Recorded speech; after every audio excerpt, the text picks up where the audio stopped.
Hello बच्चों, welcome to Sapling Academy 9 to 12th channel.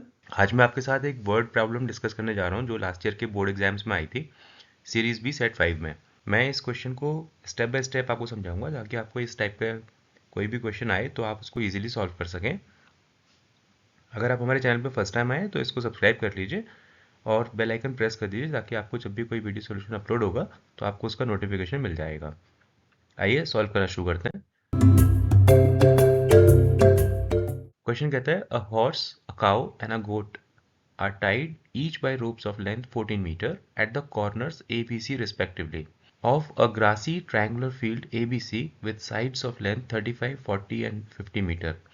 तो एक फील्ड है, उसकी शेप ट्रायंगुलर है और उसमें घास लगी हुई है। उसकी साइड्स हमें दी हुई है 35, 40 और 50 मीटर। इसके जो तीन किनारे हैं ए बी सी, वहाँ पर एक एक घोड़े को, एक गाय को और एक बकरी को, यानी हॉर्स, काउ एंड गोट, इन तीनों को बांधा गया है अलग अलग वर्टेक्स पर, और उसकी जो लेंथ है रस्सी की जिससे बांधा गया है वो 14 मीटर है।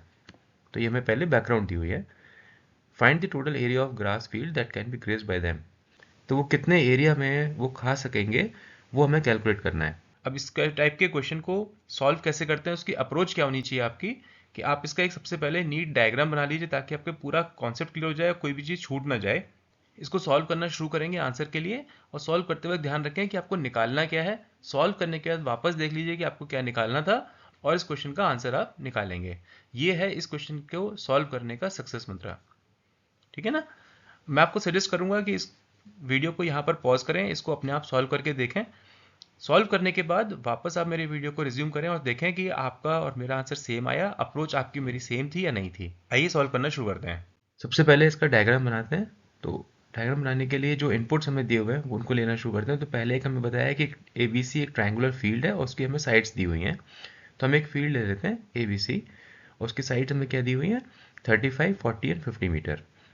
फिर मैं बताया कि horse, cow and goat are tied कहाँ पर, at the corners A B C respectively. तो ए पर एक हॉर्स है, बी पर एक काउ है और सी पर एक गोट है। ये तीनों अपने अपने कॉर्नर्स पे टाइड अप किए हुए हैं।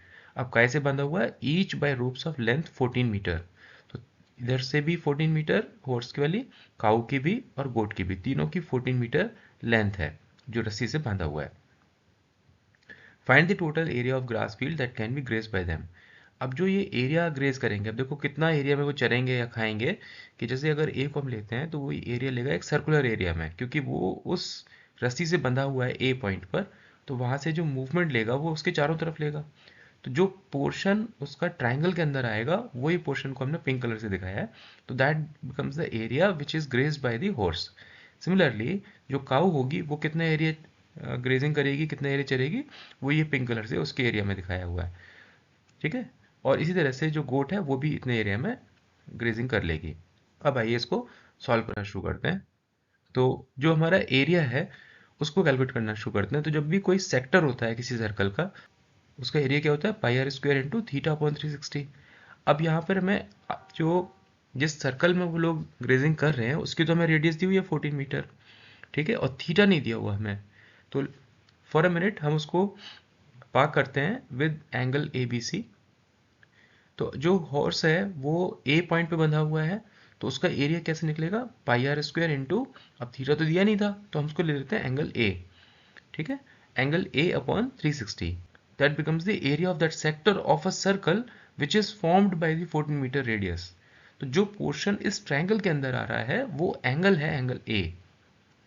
ठीक है, इसी तरह से जो काऊ है बी पॉइंट पर वो कितना एरिया ग्रेजिंग करेगी, pi r square into angle B upon 360। And similarly goat कितना ग्रेजिंग करेगी, pi r square into angle C upon 360। ठीक है ना, यहां तक क्लियर है? अगर हाँ तो इस वीडियो को यहां पर लाइक कर दो। आगे बढ़ते हैं।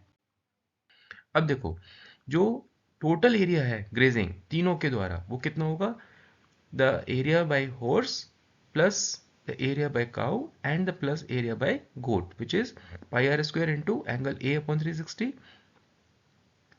एंगल b अपॉन 360 और एंगल c अपॉन 360। इसमें से पाई आर स्क्वायर कॉमन ले लिया तो अंदर क्या बच गया, angle a plus angle b plus angle c upon 360। अब देखो यहाँ पर अगर तुम ट्राइंगल में देखो तो angle a plus angle b plus angle c, ये क्या होगा टोटल इनका 180 डिग्री। किसी भी ट्राइंगल के तीनों एंगल्स का सम क्या होता है, 180 डिग्री होता है। इन वैल्यू को पुटअप करते हैं तो हमारा एरिया जो कॉर्नर्स पे ग्रेजिंग की गई वो कितना हो जाएगा, पाई आर स्क्वायर इंटू 180/360 और हाफ पाई आर स्क्वायर। ठीक है, आई होप यहाँ तक आपको क्लियर हो रहा होगा। अगर आपको लग रहा है मैं फास्ट चल रहा हूँ और ये नहीं क्लियर हो रहा है तो आप वीडियो को बैक करके इसको सुन सकते हैं। फिर भी कोई डाउट हो तो मुझे कमेंट में लिख देना, मैं कोशिश करूंगा सेम डे आपको मैं उसका रिस्पॉन्स कर दूँ। अब हमें जो रेडियस है वो दी हुई है, वो कितनी थी, 14 मीटर, क्योंकि रेडियस थी तीनों की इक्वल थी। तो एरिया ग्रेज्ड एट कॉर्नर कितना हो जाएगा, half into pi into r square, and r की वैल्यू कितनी है, 14 स्क्वायर। तो सिंप्लीफाई कर लेते हैं तो ये हो गया 22/14 इंटू 14 इंटू 14, एक 14 कैंसिल आउट हो गए तो हमारे बचा 22 into 14 which is 308 metre square. That becomes our area grazed at the corners. इति समाधानम। अगर ये सॉल्यूशन पसंद आया तो इसको लाइक कर दीजिए और अपने फ्रेंड्स को भी फॉरवर्ड कर दीजिए।